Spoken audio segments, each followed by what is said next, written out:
ইউপিতে মসজিদে আগুন জ্বালিয়েছে। আমি আপনাকে আগেই বলেছি, এখন 500 বছর আগেকার মসজিদের তলায় মন্দির খুঁজে পাচ্ছি। সার্ভে করার জন্য কোর্ট ইজাজত দিচ্ছে। আমি বলছি, আমি যদি কলকাতা হাইকোর্টে গিয়ে একটা যদি কাগজ দাখিল করি যে আমি দেখতে চাই মায়াপুর ইস্কন মন্দিরের নিচে মসজিদ আছে, আমি সার্ভে করতে চাই, আমাকে হুকুম দিবে? বড় কষ্ট লাগে, আমি দেখতে চাই।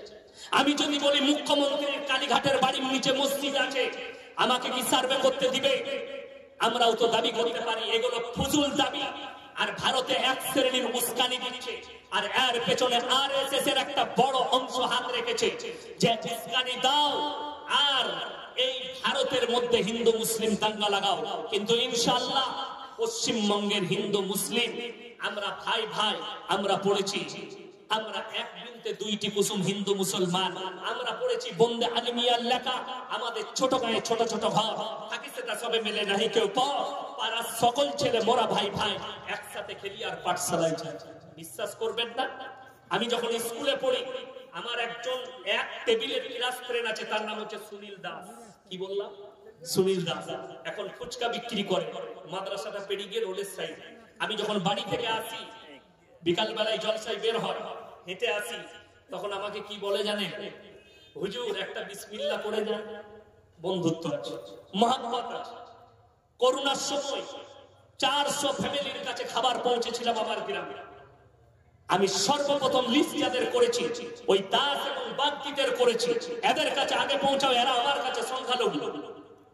এটা ইসলাম।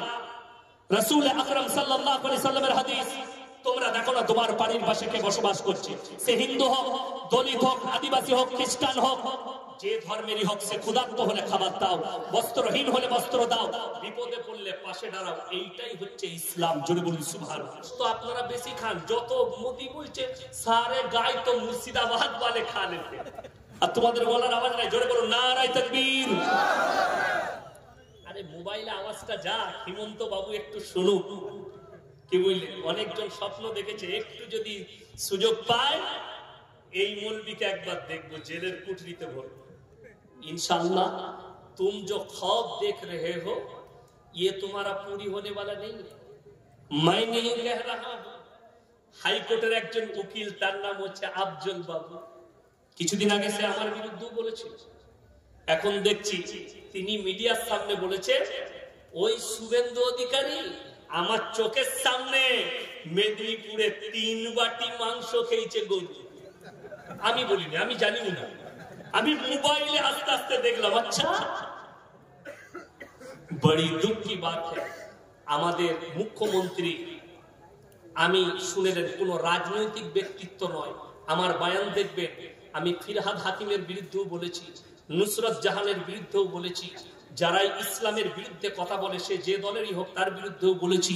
আমি আপনাদের মুর্শিদাবাদের হুমায়ুন কবিরকেও হুমকি দিয়েছি। কেন? ইসলামের বিরুদ্ধে আর কোরআনের বিরুদ্ধে, দাড়ি টুপির বিরুদ্ধে যারা, ইনশাআল্লাহ আমার জীবন থাকতে আমি তাদের বিরুদ্ধে, সে যে দলেরই হোক। ওই জন্য বলে যায়, আমাদের মুখ্যমন্ত্রী কোন জায়গায় ইফতারি পার্টিতে ইফতারি করেছে, তিনার নাম দিয়েছে এরা বেগম। যদি উনি বেগম হয়, আমি একটা জলসায় বলেছি, আজকে বলে যাচ্ছি, শুভেন্দু বাবু আপনিও 10 বছর আগে, 5 বছর আগে ইফতারি পার্টিতে টুপি লাগিয়ে মোহাম্মদ শুভেন্দু অধিকারী ছিলেন। কথাটা বুঝতে পারেন কি? ইনি যদি ইফতারি করার কারণে বেগম হয়, এই বেগম বলাটা ইসলামের তাওহীদ করা। তিনি কখনো নিজেকে বেগম বলেননি, মুসলিম মাগুলোর দিকে ইঙ্গিত করেছে। তাইলে তুমি 5 বছর 10 বছর আগে মোহাম্মদ শুভেন্দু ছিলে, এতদিনে তুমি অমুসলিম হয়েছে। বড় কষ্ট লাগে। সাবধানে কথা বলবেন, ভেবে চিন্তে বলবেন। যারা ইসলামকে টার্গেট করছে, তুমি রাজনীতি করো, রাজনৈতিক কথা বলো। যদি কোন রাজনৈতিক ব্যক্তিত্ব, যত বড়ই নেতা হোক, যদি কোরআনের বিরুদ্ধে বলো, আল্লাহর বিরুদ্ধে বলো, রাসূলের বিরুদ্ধে বলো, ইসলামের বিরুদ্ধে বলো, তুমি যত বড়ই বাপের বেটা হোক, আর যদি মনে হয় ইয়াসিনকে জেলের কুঠরিতে ভরে দিয়ে, ইনশাআল্লাহ আমরা একটা মজা দেখাবো। আমার ভয় নেই, আমাদের আকাবিররা জেল খেটেছে, আন্ডার প্যান্ট পরে জেলের কুঠরিতে আমাদের আকাবিররা ছিল। শাইখুল হিন্দ রহমাতুল্লাহ আলাইহির কোমরের তলায় ইংরেজরা আগুন ধরিয়েছে আর বলেছে ইংরেজদের পক্ষে ফতোয়া দাও। তিনি বলেছেন হযরতে আপনার বেলালে হাবশির কোমরের তলায় আগুন দিয়েছে, তারপরও ইসলাম থেকে সরেনি। আমরা হচ্ছি সেই রাসূলের ওয়ারিস, আমরা হচ্ছি সাহাবীর ওয়ারিস। আমাদেরকে যদি চালিয়ে দাও আমাকে, তারপরও আমি ইসলামের বিপক্ষে আমি ফতোয়া দিতে পারবো না, তোমাদের হারামের আওলাদের বিপক্ষে। জোরে বলুন সুবহানাল্লাহ। আমরা হচ্ছি তার ওয়ারিস। ৫৬,০০০ আলেম দেশ স্বাধীন করার জন্য কি করেছেন? প্রাণ দিয়েছে। আজকে আমাদের উপরে তহমত হচ্ছে এরা ৪টা বিবি রাখে। আমি বলিনি, মোবাইল ইউটিউবে আমার কাছে প্রমাণ আছে। মোবাইলে বাগেশ্বর ধাম বাবা ধীরেন্দ্র শাস্ত্রী তিনি মানুষের সামনে বলছে शिकार करना बड़ा मुश्किल है लेकिन सच बात है श्री राम जी के 5 पिता थे। कोटा बात 5टा, इसमें हमारा कोई एतराज नहीं। श्री राम जी के 5 पिता क्यों था? ये हमारा बोलने वाला हम कोई नहीं है, ये धीरेंद्र शास्त्री बाबा बोल रहा। इस पर हमारा कोई एतराज नहीं है कि क्यों श्री राम जी के 5 पिता थे। बड़ा कष्ट लगे अगर हमारा 4 बीवियां हैं, अल्लाह के रसूल के पास 11 बीवी, तो रसूल खराब हो गए। श्री राम जी के 5 पिता थे, वो खराब थे, हम उसको खराब बोल भी नहीं सकते। माताए रखबेन वाला तसुब्बुल्लযীনা ইয়াদউনা মিন দুনিল্লাহ ফায়াসুব্বুল্লাহ আদওয়াম বিগাইরি ইলম। এটা আল্লাহর হুকুম মুমিনদের জন্য, মুসলমানদের জন্য। তোমরা কারো দেবদেবীকে, কারো ধর্মকে গালি দিও না। আমি এতক্ষণ বক্তব্য রাখলাম, কারো দেবদেবীকে গালি দিয়েছি? কথা বলে দেইনি, আর দিতেও পারবো না। আমি ব্যক্তিকে বলছি, যে ব্যক্তি ইসলামের বিরুদ্ধে আঙ্গুল তুলেছে আমি তাকে বলছি, তার উত্তর দিয়েছি যারা আমাদের বিরুদ্ধে আঙ্গুল তুলেছে। আমার ভাই কোন ধর্মের, আমার 1 লাখের বেশি জলসা ছুটছে, কেউ যদি একটা ক্লিপ দেখাতে পারে কারো দেবদেবীকে গালি দিয়েছি, কারো ধর্মকে গালি দিয়েছি, আমি জীবনে আর সমাজের মুখে বক্তব্য দেব। আমার এতেরাজ কোন ধর্মের প্রতি নেই, আমার অভিযোগ নেই। কিন্তু তুমি যদি আমার রসুলকে গালি দাও, আমরা শ্রী রামজিকে গালি দিতে পারবো না। তোমরা যদি আল্লাহর রসুলকে গালি দাও, আমরা শ্রী কৃষ্ণজিকে গালি দিতে পারবো না। খ্রিস্টানরা যদি মুহাম্মদ সাল্লাল্লাহু আলাইহি সাল্লামকে গালি দেয়, আমরা ঈসা মসিহকে গালি দিতে পারবো না। এটা আল্লাহর রসুলের হুকুম নয়, আমার আল্লাহর হুকুম নয়। এই জন্যই কারো দেবদেবীকে গালি দিবেন না। আল্লাহ কোরআনে বলছে তুমি যদি কারো দেবদেবীকে গালি দাও, সে তোমার আল্লাহকে গালি দিবে, তোমারই ক্ষতি হবে। কেউ গালি দিবে না, কিন্তু নিজের ধর্ম থেকে সরবে। এরা ঠান্ডা মাথায় ইমাম আবু হানিফা রাহিমাহুল্লাহ বললেন তোমরা কাল সকালে এসো, আমি উত্তর দেব। ইমাম আবু হানিফা রাহিমাহুল্লাহর কাছে চলে গেলেন মহিলারা। রাতের বেলায় তিনি পেরেশান, খানা খেতে বসে। উনার মেয়ে বলছে আব্বা আপনি এত পেরেশান কেন? বললে মা মহিলারা একটা প্রশ্ন করেছে, আমি উত্তর দিতে পারিনি, বলেছি কালকে দেব। কি যে একটা পুরুষ 4টা বিবি রাখতে পারে, একটা মেয়ে কেন 4টা স্বামী রাখতে পাবে না? উনি বললেন আমি উত্তর দেবো, আপনি মেয়েগুলোকে আমার কাছে পাঠান। তারপরের দিন সকালে যখন মহিলারা এসেছে, বললে তোমরা আমার মেয়ের কাছে যাও, সেই উত্তর দেবে। ইমাম আবু হানিফা রাহিমাহুল্লাহর মেয়ের কাছে এলেন। মেয়ে বলল তোমরা বসে যাও। রিওয়ায়েতে আছে প্রত্যেক জনের কাছে একটা করে কাটোরা ধরানো হয়েছে, বাটি। পর্দায় যাও আর নিজের নিজের স্তনে দুধ বের করে নিয়ে এসো। প্রত্যেকটা মহিলা নিজের স্তন থেকে দুধ বের করে নিয়ে এসে একটা পাত্রের মধ্যে ঢালতে বললে, সব ঢেলে দিল। আচ্ছা সব দুধগুলো যদি ঢালে মিক্স হবে না? হবে না, মিক্স হয়ে গেল। এরপরে সেই মহিলা ইমাম আবু হানিফা রাহিমাহুল্লাহর মেয়ে বললে তোমরা নিজের নিজের দুধগুলো বার করে নাও। সেই যুগটা টেকনোলজির যুগ ছিল না, সেই যুগটা সায়েন্সের যুগ ছিল না। বললে নিজের নিজের দুধগুলো বার করো। মহিলারা বললে তুমি পাগল, এই দুধগুলো মিক্স হয়ে গেছে, কেমন করে বার করতে পারি? ইমাম আবু হানিফা রাহিমাহুল্লাহর মেয়ে বললে তোমরা যে বলছো 4টা করে পুরুষ দরকার, একটা ছাগল যখন মাঠে যায় 5টা পাঁঠা মিলামিশা করে, কার বীর্যর দ্বারা বাচ্চা হয়েছে এটা আল্লাহ ছাড়া কেউ জানে না। একটা গাই যখন মাঠে যায় 5টা ষাঁড় মিলামিশা করে, কার বীর্য থেকে বাচ্চা হয়েছে এটা আল্লাহ ছাড়া পৃথিবীর কেউ জানে না। তোমরা যদি 4টা পুরুষ গ্রহণ করো, তোমার গর্ভে বাচ্চাটা কার বীর্যর দ্বারা হয়েছে এটা নিয়ে সমাজে মাঝে দ্বন্দ্ব দাঁড়াবে। আর আল্লাহ মানুষের পরিচয় দিয়েছে বাপের দ্বারা, আর জানোয়ারের পরিচয় দিয়েছে মায়ের দ্বারা। আজকে লন্ডন, আমেরিকা, যাদের কাছে গুগল আছে খুলে দেখুন, America, London, Britain, Japan, German, Australia, Brazil, New Zealand, দক্ষিণ কোরিয়া, উত্তর কোরিয়া, চাইনা, যতগুলো বেঈমান কাফেরের দেশ আছে তারা তাদের পার্লামেন্টে পাস করিয়েছে। ভারতে যে পাস হবে না 10 বছর পরে, এটার কোনো মতলবই নেই, এটার কোনো গ্যারান্টি নেই যে ভারতে পাস হবে না।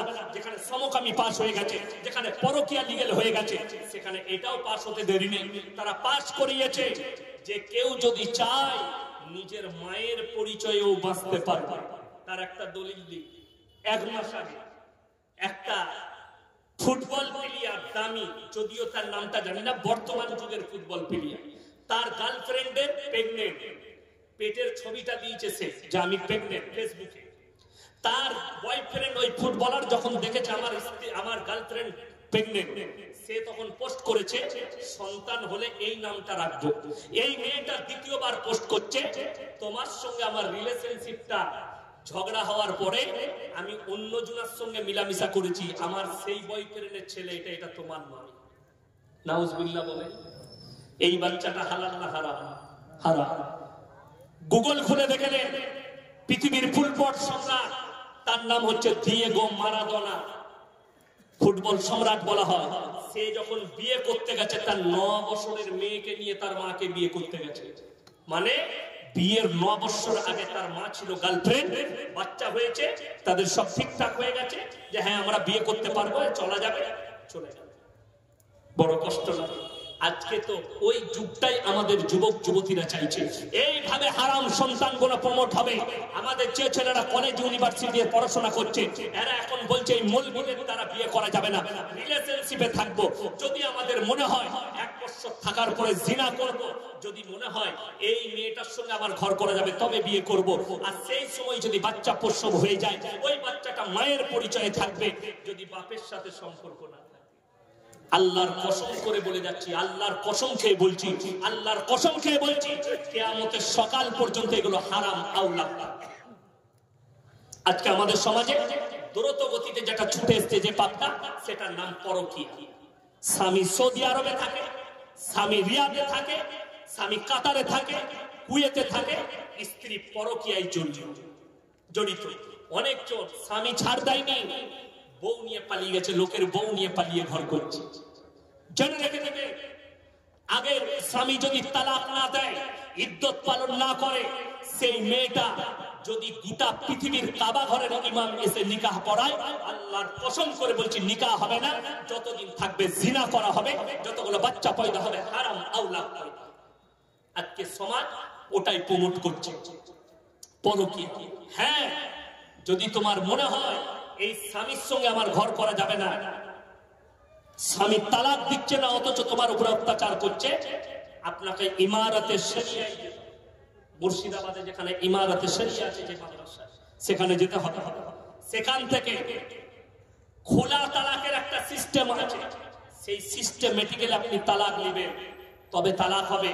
তারপরও 3 মাস 4 মাস 10 দিন, 3 মাস 10 দিন ইদ্যত পালন করতে হবে, তারপরে তুমি অন্য স্বামী গ্রহণ করতে পাবে। আমাদের সমাজ বেঈমান কাফেরের আখলাক তারা ঢেকে ফেলেছে, ওই জায়গায় গিয়ে আমরা ঢুকে যাচ্ছি। আমাদের সন্তানরা ওই জায়গাগুলোকে প্রমোট করছে যে না, এই মৌলবীদের কথা না শুনে গার্লফ্রেন্ড আর বয়ফ্রেন্ড উপরে বিশ্বাস করছে। ইসলামী শরীয়তে গার্লফ্রেন্ড আর বয়ফ্রেন্ড শব্দটাই হারাম শব্দ।